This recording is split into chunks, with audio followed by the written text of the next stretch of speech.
cover, which is yung everything sa sarili, life, paying the same price. Ang maipapayo ko rin sa mga first home buyer, no? Hindi sila kukuha ng bahay na hindi nila kayang bayaran. And what is the implications in case you pay the deposit and bank will say, I will no longer give you the approval final? Yes, so with Kayanga, the criteria for that particular product is like you have to be in the same job for at least a year.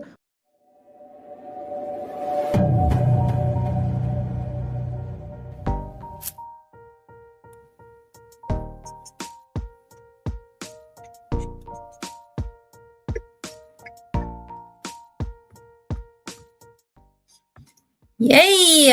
The future belongs to those who prepare for it today. Malcolm X. That's from Malcolm X. He was an African-American revolutionist.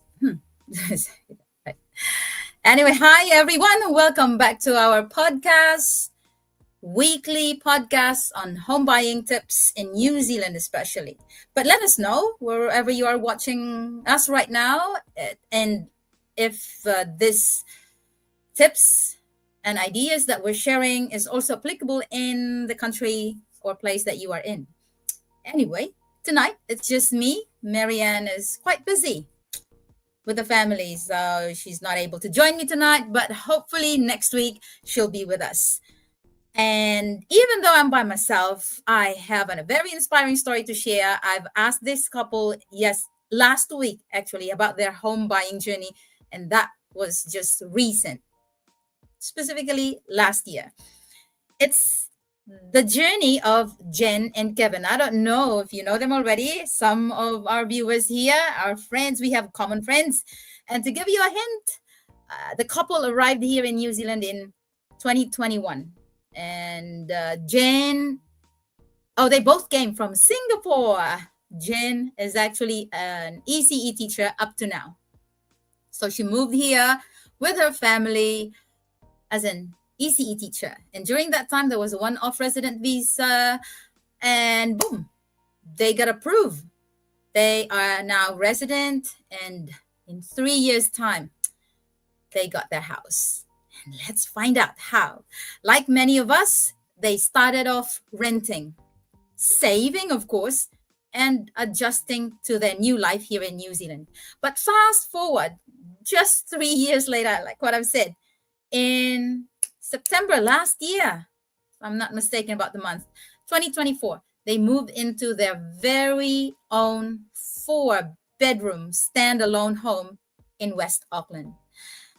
I know I'm not able to invite them to show themselves right now because they're camera shy, but thanks anyway, Jen and Kevin, for sharing your story with me, for spending almost an hour last week having a chat, getting to know how your journey was. And right now, I'm just quickly going to show it to you guys, summarizing it so that you can get the meaty part, apply it in your situation right now, and fingers crossed, in short time, maybe you've been here for 2 years, and then on your 3rd year, just like them, you'll be able to buy your first home as well, right? So from renting, when you're just starting, moving to a different country, you don't really want to push buying a house straight away because you still want to get a feel of, is this really the right place for you? And it may probably sound almost impossible, especially to new immigrants. You're just starting to settle down anyway. But this couple have proven that home buying or your first home is possible in a short period of time. 3 years for them. Congratulations, actually, because in our case, it took us a while. My husband was here in 2012, 2011, and we first bought our home. We got our first home in 2020. Ilang years na yun? 11 and 20. 9 years for my husband's case, but I came here in 2014, so 6 years for us. And I've got to tell you, in our case, we didn't have any money from the Philippines, so we really work hard. In their case, we'll find out what's their tip or their tricks. They've proven it that with discipline, planning, and of course the right support, it's really possible. So wait up and let us know in the comment section if you're excited to know about it. or you already know Jen and Kevin. I haven't asked the job. I forgot to ask the job of Kevin. Anyway, well, the meaty part is the tips that they've done. So the first thing is the journey and motivation. Their inspiration started with the friend's advice. I know when I started this podcast, Jen also messaged me, kind of getting some ideas because they were already in that journey. 20 last year, early last year we started our podcast in 2023 around November, and I think early 2024 she kind of asked me some ideas, and that's just one text, I think, and I don't know what happened, and that's why I reach out to them because I've heard that they bought their first home. So their inspiration started with a friend's advice. They were told, stop renting, start saving seriously for a deposit. And both Jen and Kevin already had strong saving habits anyway from Singapore. Jen worked for 11 years in Singapore. Kevin was 7. So if you are an OFW, you've got to save something for yourself, not just sending a lot of money to the Philippines or sending everything to the Philippines. You've got to save some for yourself because you look forward for your future, right? And even before they've met each other, wherever they've met, they've already started saving. So that's really a big thing that I've taken from their journey, from their experience. Of course, savings, you really have to set a goal, but the real push came when they were suddenly served an eviction. They were already here in New Zealand, of course, renting a house, and that's good. And just like the other stories that I've shared with you, a friend of ours as well, who were unfortunately been evicted. They were given enough notice anyway to move out of the property. And because usually that property belongs to someone, right? And the owners are coming back to stay for good, or maybe a relative of theirs. In the case of Jen and Kevin, it's the daughter, I think, of the owner. It's a family member who's coming back to stay in the granny flat. And now the couple were forced to move out. That's really sad. And it's really hard to keep moving from one place to another. And of course, they thought of, let's weigh up things. Renting is this much. When we buy with enough deposit and with our pay, with their weekly or fortnightly pay, they are able to. So just a little bit more, in other words.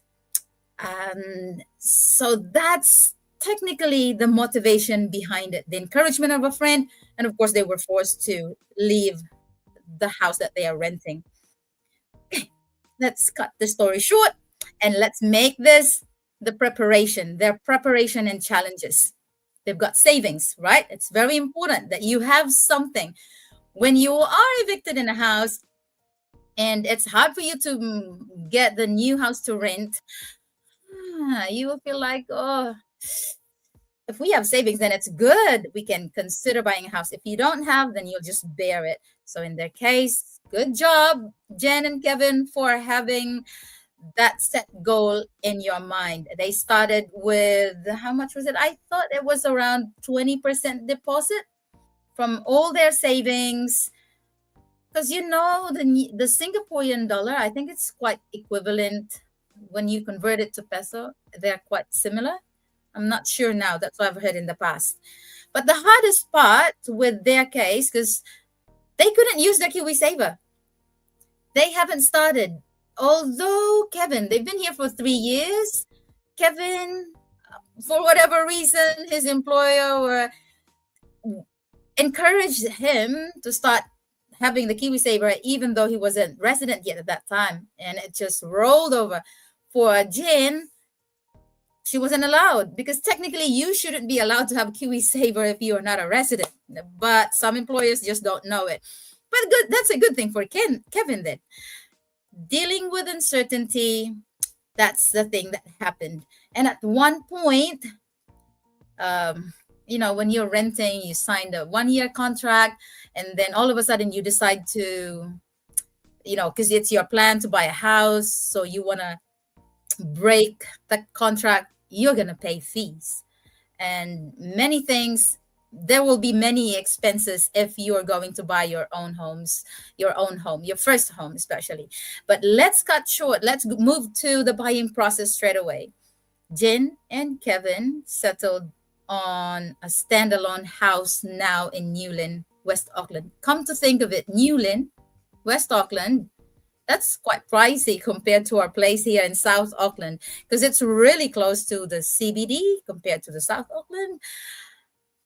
And the location is really good for them and for their family because it's closer to Jen's place and not that far away from Kevin's workplace as well. So that's great. That's the place that they're greatly considering, and they got it. So instead of going straight to the banks, the first thing they did was to work it out with a mortgage advisor. Again, we keep on saying here that reaching out to a mortgage advisor is free. And once you get their services, that's the time that they get their commission actually from the banks. So there's nothing to worry about if you just want to get an idea as to your financial status, because they are going to have a look at all your expenses, the in and outs of your money. The tedious part there is to provide them all the things that they need in order to have access to your bank accounts, not access to your bank account, just financial statements actually, and getting an idea of how does your financial status look like, including your KiwiSaver if you have it, and they will foresee what's the future for you, especially when you are considering buying your first home. So reach out to any mortgage advisor and then reach out to more, and don't just stick to one, like in our case. So making this short, because I'm not going to make this long, knowing the fact that I'm by myself. It's still good to have someone to talk to. There will be an exchanges of ideas. What else have they done? They've run their numbers. Don't just buy a home just because you feel like, ooh, our neighbors have bought it, or our friends have already bought it, or someone you know that you admire has bought it already. You got to look at your situation. How much is your earning? How much is your saving? How much are you spending? Yeah, save first and then spend. In other words, what else are your other expenses? That's at the moment, say for example, and you're going to look at what else. What if you're going to have your own home? Of course, expect that it's going to be a little bit higher than the rental fee. There will be other expenses, and we've talked about that in our other episodes. Feel free to go back to our YouTube channel, the playlist Home Buying Tips in New Zealand, and scan all the episodes that we've had with the titles there. Other expenses that you have to consider, especially when you're moving out. You expect to be spending more than expected, and there are more to consider. What if you suddenly lose a job? What if you have another baby? Expect that's another expense, right? So have a go. Talking to a financial advisor is advisable. Mortgage broker or mortgage advisor is also recommended to help you weigh up things. But if you love numbers, you can even do it yourself. You can probably start asking ChatGPT, maybe. There's no harm in asking, right? It gives you a lot of ideas and it helps you prepare a lot more. So, what else did they do? Sino nga ba yung mortgage advisor nila? I think they've also they've mentioned Attorney Marisol. Quite pricey, but they've really got a lot of ideas from her. They've also mentioned about a trusted building inspector as well, because those are the things that you got to consider when you're buying a home. You don't just buy straight away. You got to double check that there will make sure that the house is really fit your purpose, it gives you comfort as well. So building inspection is really advisable. And what else? They've also mentioned about having this as a kind of an overwhelming or a bit challenging experiences, because there will be a lot of calls and emails and paperwork. But the good thing here is you don't have to see the people that you are talking to. So emails, take note that emails are very important here. When something goes wrong, you can use that as evidences. Calls, not so much, because it's not really recorded. Text is okay. So if you're going to deal with people, it's best to ask them, can you email me this information, blah, blah, blah. So you're always on the safe side. You've got something to protect you, that a proof of your exchanges. In our case, when we met our lawyer, that was just the first time, and it was the first and the last as well. But the exchanges of emails were really often. And make sure you have to involve a lawyer before you go conditional or unconditional or conditional. Oh yeah, conditional first and then unconditional. But their small win when they bought their first home, of course, they received cash back, 5,000. In our case, before that was just 3,000, but because now, everything has gone up, and it's good that they've increased the cash back as well. And I've heard that the cash back will also depend on the amount of deposit that you will have for the house. And it really helped them in the moving costs. Got to transport your stuff there. Maybe you need to buy some new furnitures as well, something that you need, because not everything will be provided when you first buy a home. You'll have to provide it yourself, unless if you're renting. It depends. Yeah, so many things to consider. And of course, emotions. It will have a great impact on your emotions and your reality check as well. Settlement date, that was October, somewhere in October. That was just last year. And she was even sharing her manifesting way of getting the home. Because, back in Singapore, you just work there and work.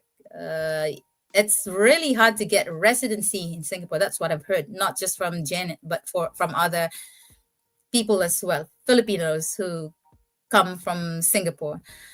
And moving to New Zealand, you're thinking of a long-term settlement, like for your growing family or establishing your family.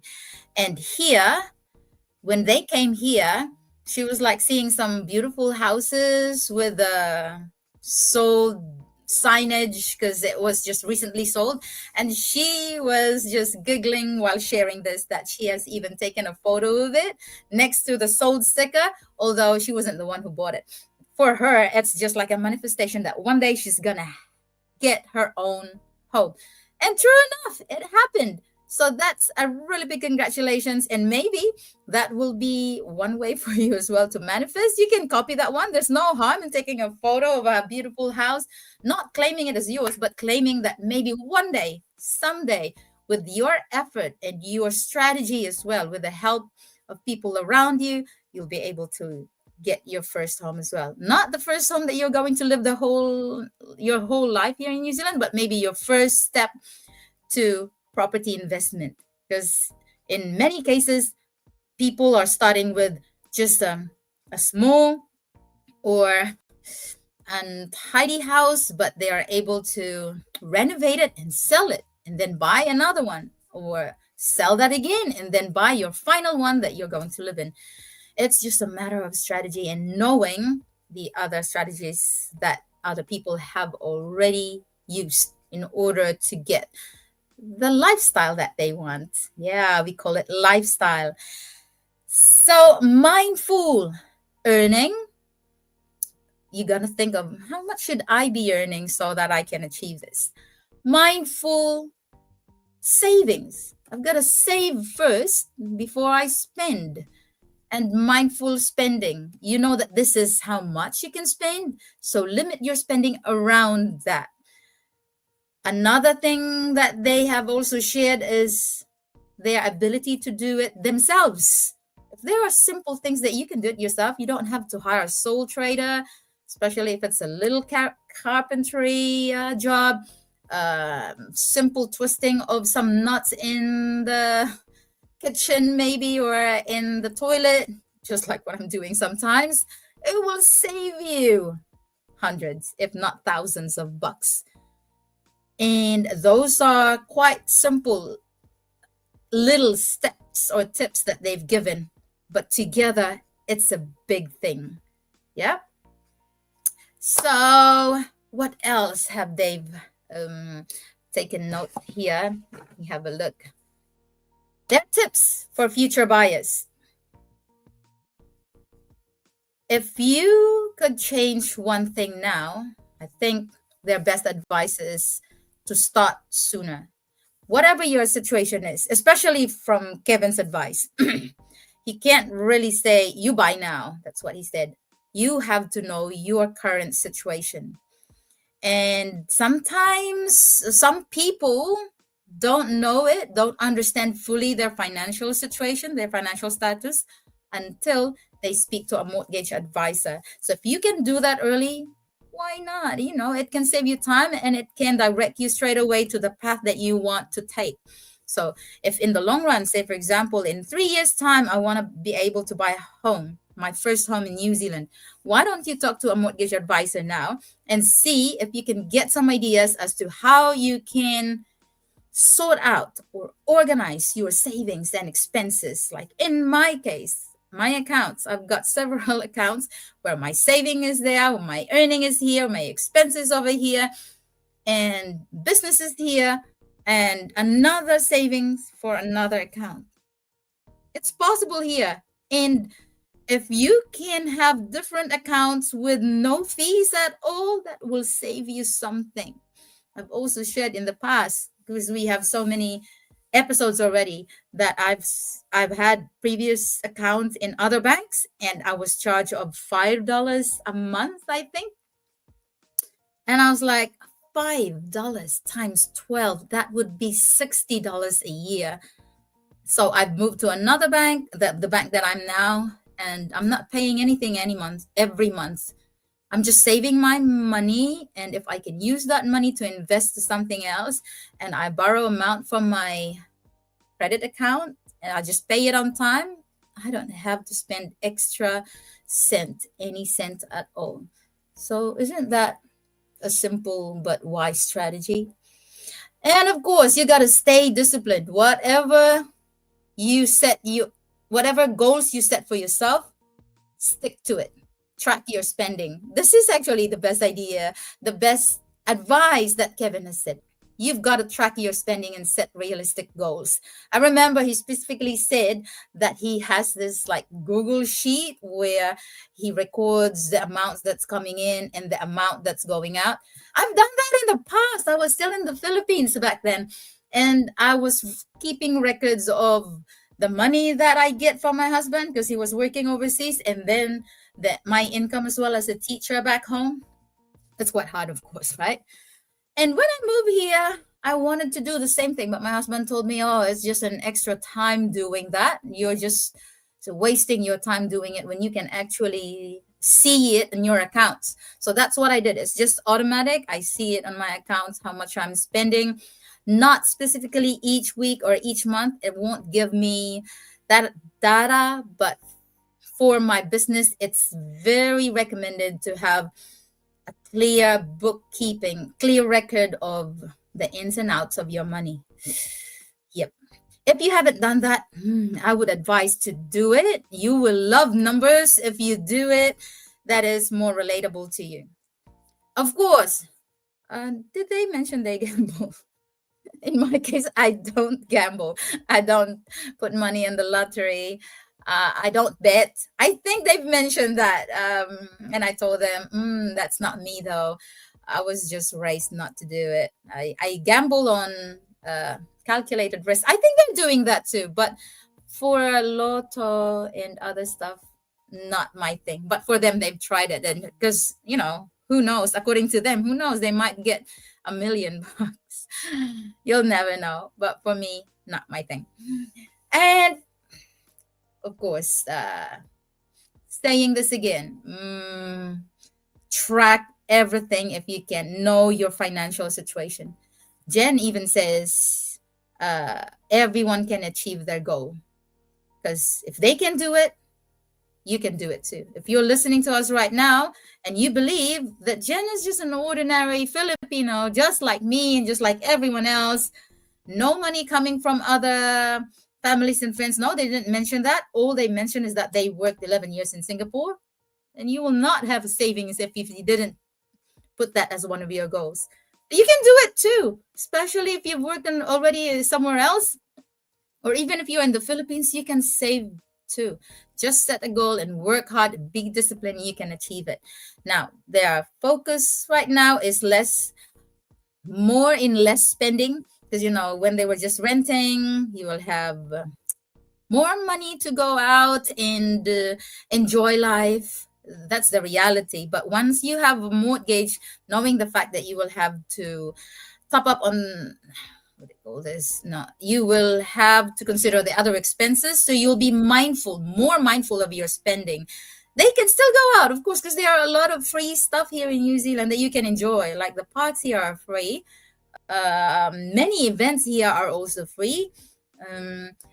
I would say even the food, though the food are quite pricey sometimes, but I still feel that we still have overflowing food actually. Anyway, looking forward, I hope you've learned something from what I've shared from the sharing of Jen. Thank you so much, Jen and Kevin, for your time last time. I would love to have you in the show, but I understand as well if you don't want to be exposed, especially on the video. But one day we're going to have a catch up. And I know to your friends, they are already inspired. They know you so well, and your community as well. You've become an inspiration. That you told me already that some of your friends are asking you how you did this, how you both done that. And I hope they will also develop the kind of discipline that you have established, not just for yourself, Jen, but with your husband as well. You both work together, and that's really a biggie, because if only one is working hard to achieve the goal, it's really hard if your partner is pulling you down or not even helping you move forward. But because the two are on the same page together, that was a lot easier. I think so. That's what I have observed.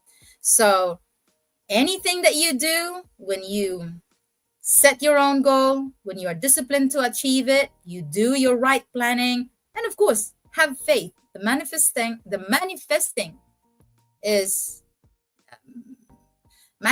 is actually existing. There you have it. Even if you start from scratch, it is possible. So, what's your takeaway from Jen and Kevin's story? That sometimes the biggest challenges, actually, like the eviction notice, can push you towards your biggest opportunity. It's like a blessing in disguise. You felt like, ooh, it's quite hard. You were forced to move out. And then later on, you found out, oh, we can actually buy a house now. And that's exactly what happened to them. And remember, just to finish this off, the best time to plant a tree was 20 years ago. The second time is now. In other words, if you change it into the home buying perspective, the best time to buy a house was yesterday. The second best time to buy a house is now, if you're ready. So know if you are ready. Thank you so much for joining me tonight, even if I'm just by myself. Thank you to those who are watching and also have thumbs it up and liked it and hearted it. This episode is 87, and I hope Jen and Kevin's journey has inspired you as much as it inspired me. So keep an eye on our episode, because we might be sharing with you the next home buying journey of Jen and Kevin. I tell you, maybe in 3 years or 5 years time, they'll be able to buy their second home. It's not impossible, because I've seen so many Filipinos, their first home is just their first home. There will be second and third and so on and so forth. Until next time, keep working towards your goal, one step at a time. Kakite!